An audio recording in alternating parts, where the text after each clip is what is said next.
and welcome back to an exciting new episode of Fraser Moment podcast. I'm Valérie Dieu, I'm the Director of Sales and Marketing, and I'm heading the EMEA region at Frasers Hospitality. Today, I'm joined by Sushil Sharma, Area General Manager for Middle East and Africa, and we are going to discuss how to safely navigate through hotel operations during COVID-19. So, welcome, Sushil. Would you like to introduce yourself to our lovely audience? Valerie, good morning. Thank you for having me here on your podcast. Truly excited to be here.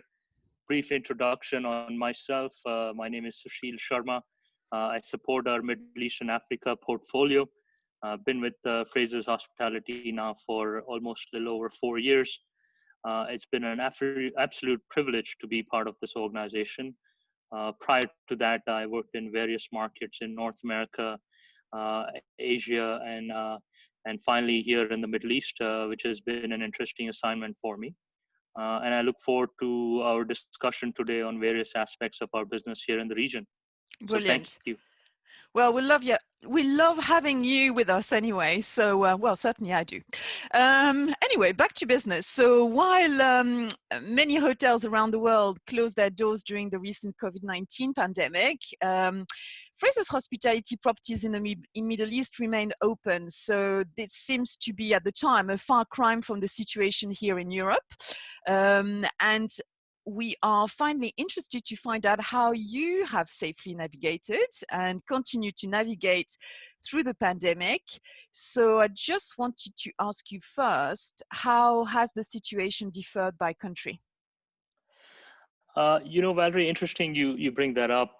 It has been quite a journey and a huge contrast in where we were in January of this year to where we are today in July of the same year. I don't think I would have ever imagined a transition like this in our industry across the globe. But on our Middle East portfolio, as you know, we are spread across all major GCC countries here in the Middle East. And I must say that all of the countries had a bold and swift response to the pandemic.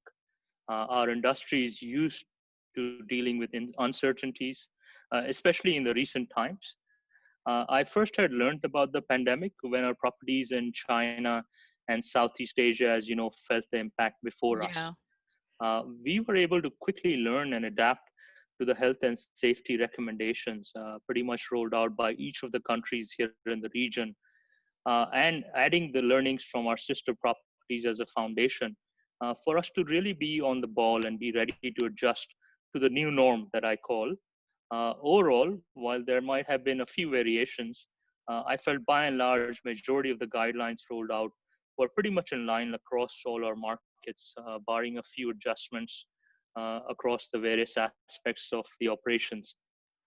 On the business front, Valerie, our brand, as you know, specializes in offering luxury long-stay accommodation. So we were able to sustain and protect our market share in majority of our properties, which I'm quite pleased about. And I know our organization continues to appreciate and benchmark some of our properties here in the region, pretty much with base long stay business being on the forefront of our success in the last 6 months while the industry has transitioned. We also pride ourselves on being a lean organization. I've been quite privileged to work across our portfolio to really tone down and marginalize our headcounts and our expenses overall, with a strong focus on delivering maximum returns to our owners, which has actually also helped us at the onset of the pandemic, as it allowed us to make swift and minimal adjustments, and we were able to show quick improvements in our resources, given how lean as an organization we already were. So it's been while it has been a difficult ride, I would say that we've been successful in riding the waves, as they say. Yeah, I mean, on the sales point of view, it's always been on our side a real savior during tough times to be able to offer service accommodations to our clients. So we don't have to go through basically the peaks and troughs of the hotel operations. We have complete, constant availability, which is always great for everybody's concern. But Now, if you can give us a bit of an idea of what that quick response looked like in terms of the operational changes. Sure. We had almost, in a way, had to roll out safety measures for both our internal guests, which are our associates, as here in the Middle East, all of our properties provide accommodation to our associates, and also for our external guests, which are our customers. We had to implement body temperature checks for all of our associates coming on the shift while leaving the staff accommodation, which, as I have mentioned previously, is provided by us. Physical distancing in staff transportation. We also provide transportation for our associates. Locker rooms in our properties had to be readjusted to provide enough space for all users to be safely distant. It is very important for us that our associates feel safe and taken care of, as they are our ambassadors, in my opinion, and the ones that truly help craft our guest experience across the enterprise. Yeah, that's for We sure. I had to mean, yes, absolutely. We have a we had Fraser to Cares program. Sorry, I keep jumping in. Sure. No, no, please go ahead. We have a Fraser Cares program, which is not only just for guests, but for employees too. So that's great to see. Indeed, and we had to look at everything from scratch. We re-looked at our scheduling and spread our resources to ensure we are able to operate with the team in a way that we are not risking their safety, and at the same time do not compromise on guest service or experience. More importantly, Valerie, as some of our properties have continued to run very high occupancies throughout this pandemic period, we had to be prompt and thorough with the implementation. In a nutshell, almost overnight, we had to make a significant shift in what our guests would experience when they arrived at our properties and what our associates would experience coming into their workplace, which was very important for us. We have also rolled out a personalized online training module to educate and train all our team members on coronavirus awareness training, which actually has been completed by all of our team members across the Middle East and Africa portfolio. Finally, as you mentioned, I feel care is very relevant today. When this pandemic actually initially kicked on within days, Gus Bucker, our CEO of EMEA, communicated to us about the importance of taking care of our associates, looking after each other, and being safe. A culture of high level of care is what we have focused on to provide across the enterprise. Whoa, Sushil, it seems that you've achieved a lot in such a short space of time, but do you see some of the hotel's facilities reopening in the next month or so? Yes, indeed. I feel we are bouncing back.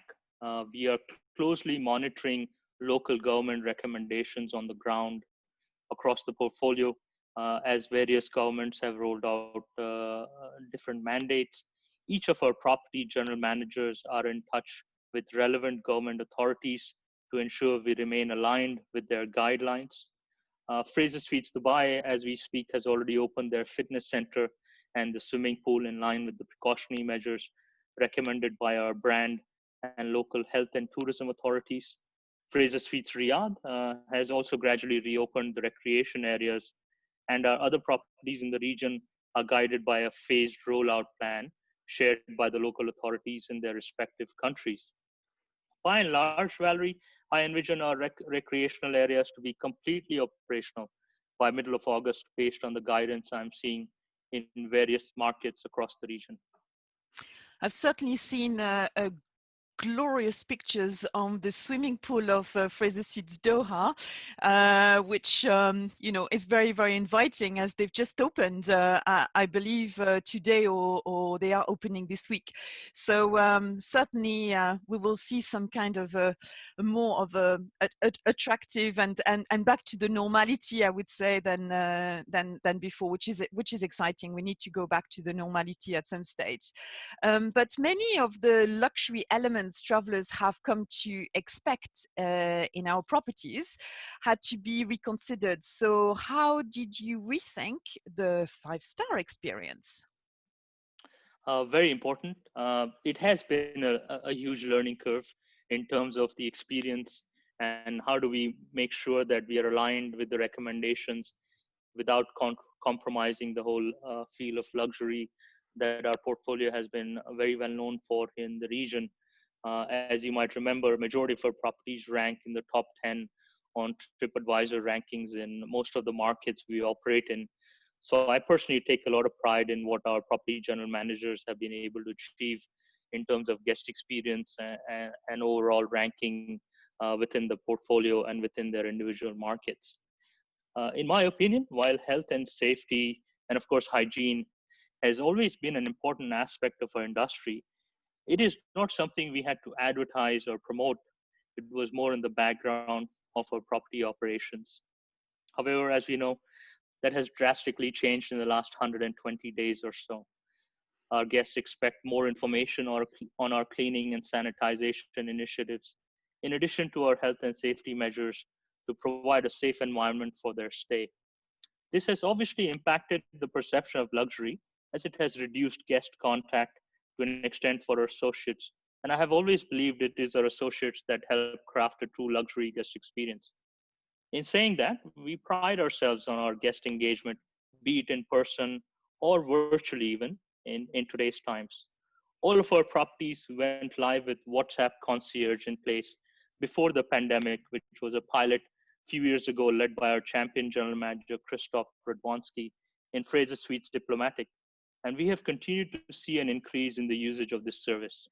Yes, I'm I quite know. pleased. Yeah, Christoph has always been at the forefront of this innovation, and I think he implemented the WhatsApp when everybody was saying, "What do you mean? Are you going to implement WhatsApp?" But he's always been implementing it at his property for at least the past 4 or 5 years, and I've seen some great engagement with all the clients. So. Yeah, for sure. That's great to see that everybody seems to have basically embraced that WhatsApp experience concierge. It's interesting. We've seen an uptick in the usage of that service, and totally agree with you. How convenient it has been. I personally enjoy using that experience as well. Furthermore, for our long stay guests, Valerie, our key managers, starting with the general manager, make it a point to introduce themselves upon arrival and remain available for our guests to contact should they require any assistance during their stay. We aspire to provide as much connect and comfort as we can be. We become their extended family in a way while they are with us. This has been the case more in the last about 5 months, as many of our guests are working remotely from their homes, which is actually with us staying at Fraser's properties. I've seen a change in guests' requests in the recent times, with some guests actually having requested to borrow a computer monitor or a keyboard to enhance their connectivity from the usual laptops now that they're away from their office setup, which has been an interesting change in the guest request profile. We have actually also boosted our on property tech support services to ensure our guests are able to reach out to us should they require support or troubleshooting to get them connected. Our property saw a huge surge in this service initially. It was quite interesting when the pandemic hit, as our guests required help with hardware and even software installs and connectivity of various devices. We saw a huge surge in that request.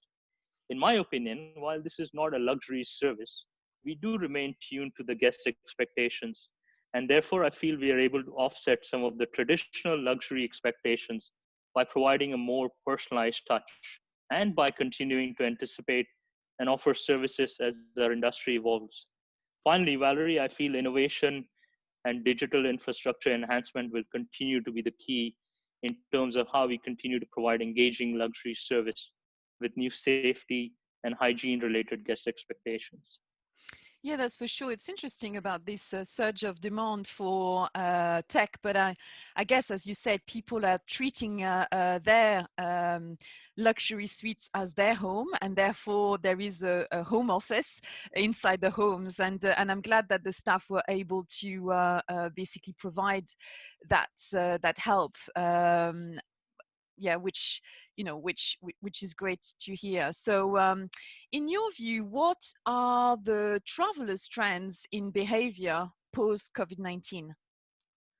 Um, Interesting question. It is obviously evolving as we go through the post COVID-19 phase, if I may call it. Well, as we have witnessed, we now live in a very different world, as you'll agree, Valerie. Yeah. Our industry has evolved from focusing on guest satisfaction earlier, when I entered the industry many years ago, to focusing on guest experience in the last decade or so. It was all about the guest experience. How does a guest feel? The five senses when they are with us, and the other aspects of our operation and experience. In my opinion, health and safety will now take the absolute spot now in the new world. The key will be to not dilute the luxury guest experience that our guests have come to expect from us, while adding the new health and safety measures on the forefront with a strong communication method and also transparency on our efforts and initiatives while our guests stay with us, be it via social media, be it digital communication, and also in house communication as we've ramped up on all of those measures across our portfolio. I anticipate travel to gradually open, initially with guests preferring more destinations that are driving distance. We are seeing this in Riyadh more than anywhere else right now, with our Saudi clientele continuing to travel within the country with a huge uptake again at Fraser Suites Riyadh.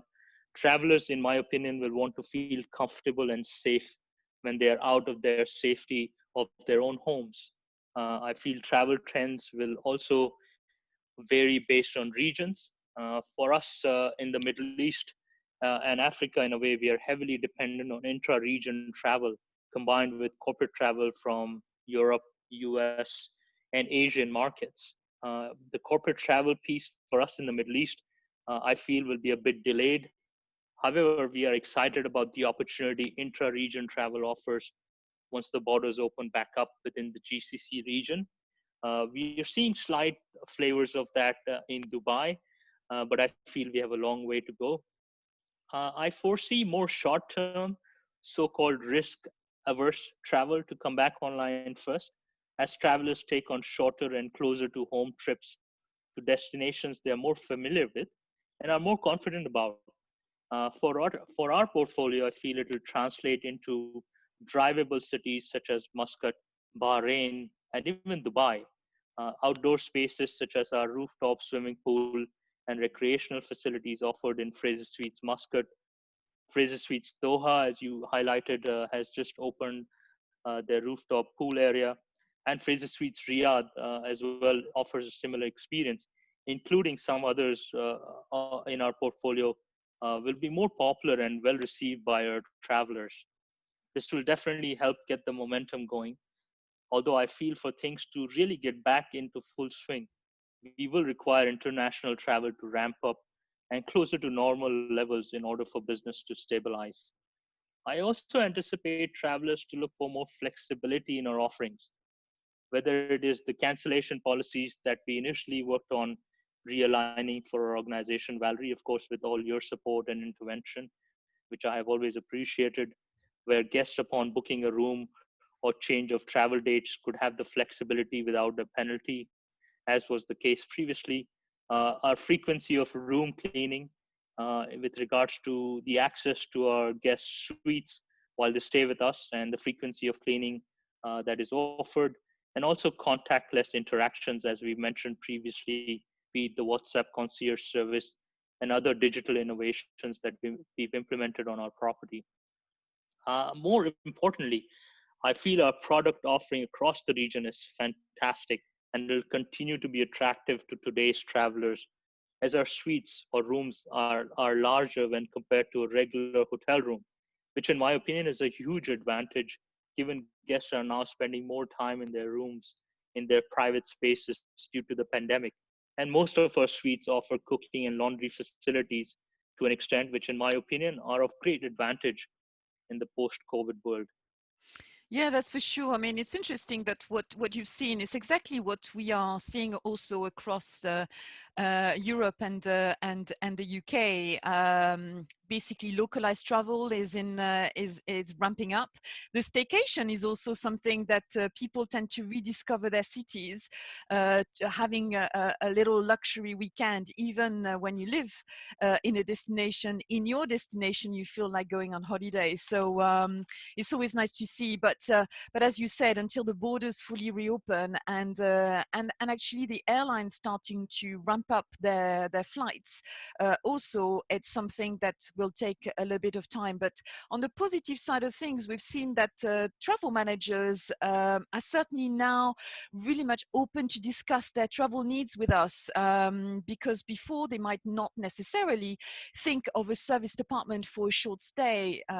Beforehand, they were more inclined to maybe include some traditional hotels and think of the service department for a longer stays for them, like 5 nights or 6 nights. But these days they are really even inviting us. We don't have to reach out to them. They are inviting us and said, guys, actually we are open for discussions and we would like to have some of your lovely properties into our hotel program. So sometimes a pandemic can change an industry, but certainly it has changed the industry. It has changed the behavior of many of the guests and as I said, industry people to just change and embrace what we offer. So that's great to see.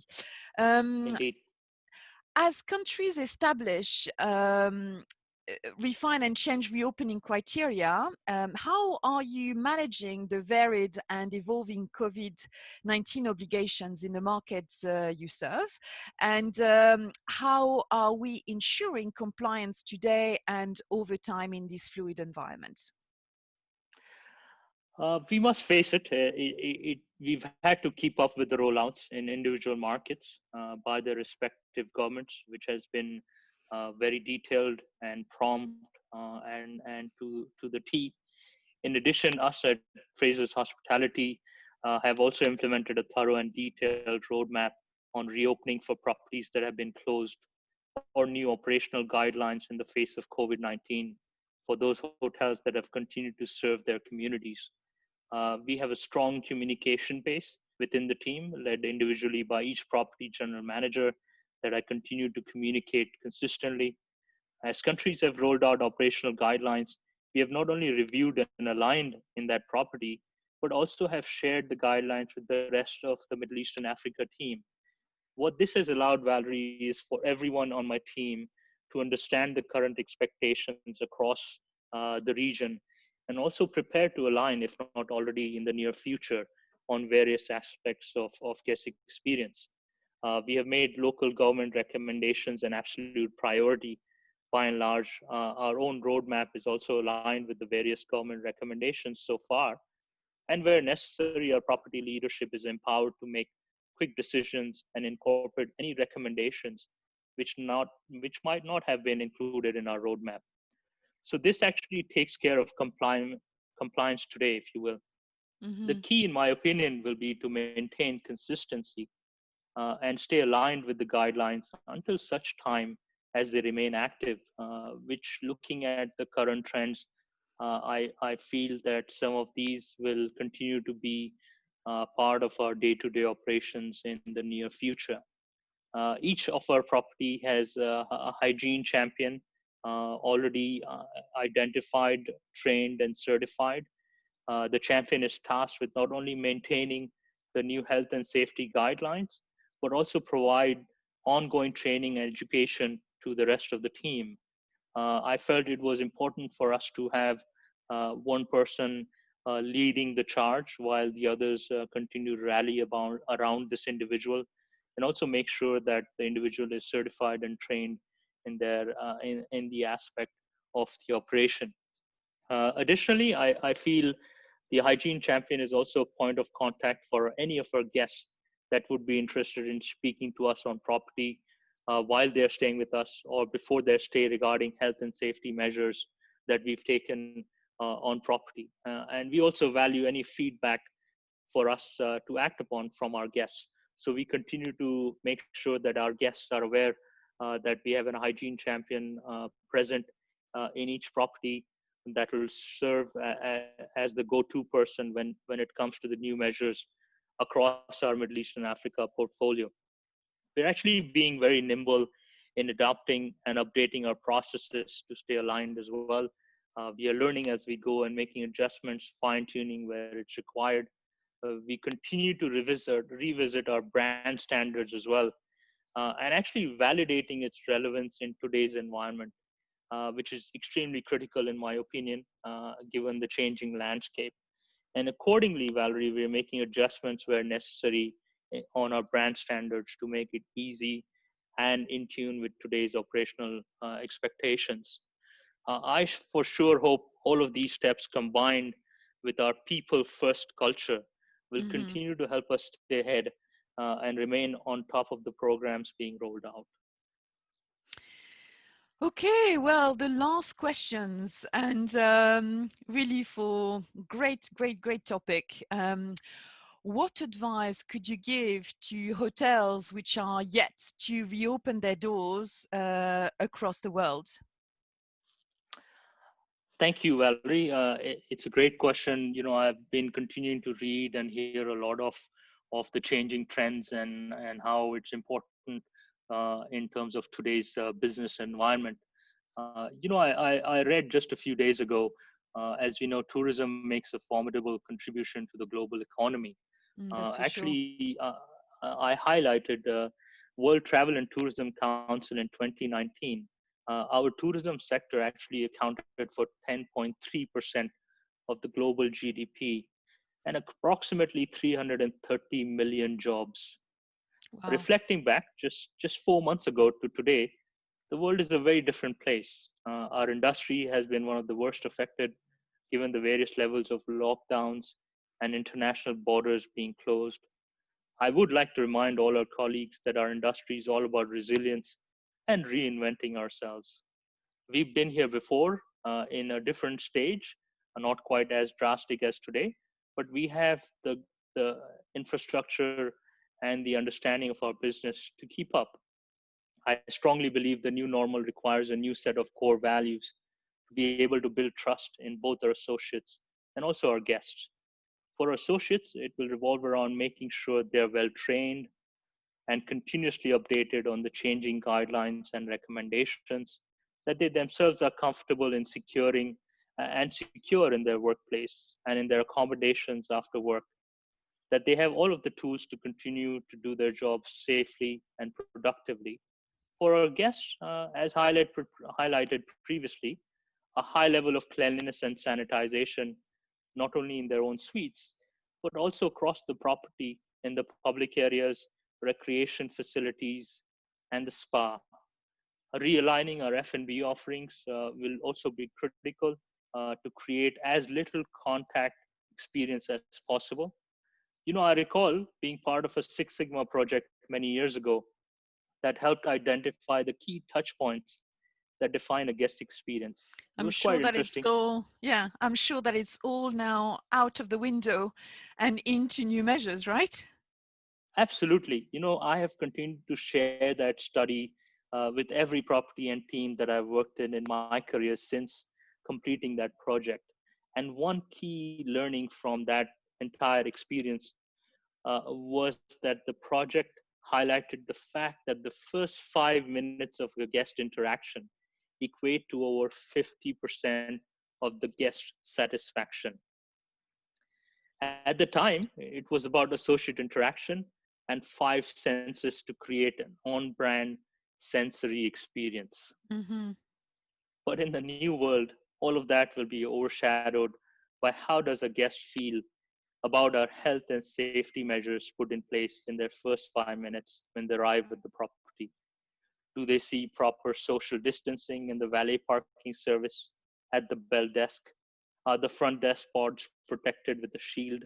Is the entire team wearing face masks and other relevant protective gear as required by the individual roles? Is there hand sanitizer available in the public areas? And between us, the list can go on.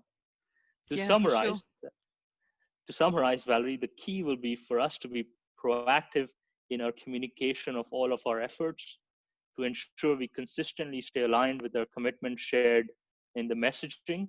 And lastly, above all of this, we continue to be there for our guests, as it is in times such as this that we have an opportunity to not only create a safe guest experience, but I feel also create a strong, loyal customer base, which, in my opinion, is a customer for life for Frasers Hospitality. Wow. Okay. Well, that's all for today. Thank you again, Sushil, for this great insight on on how to keep our guests and staff safe, and also without compromising the guest experience. And in our case, to help create those everlasting Fraser moments. So thanks for listening, guys. Thank you, Sushil, again. See you soon, and don't forget to subscribe.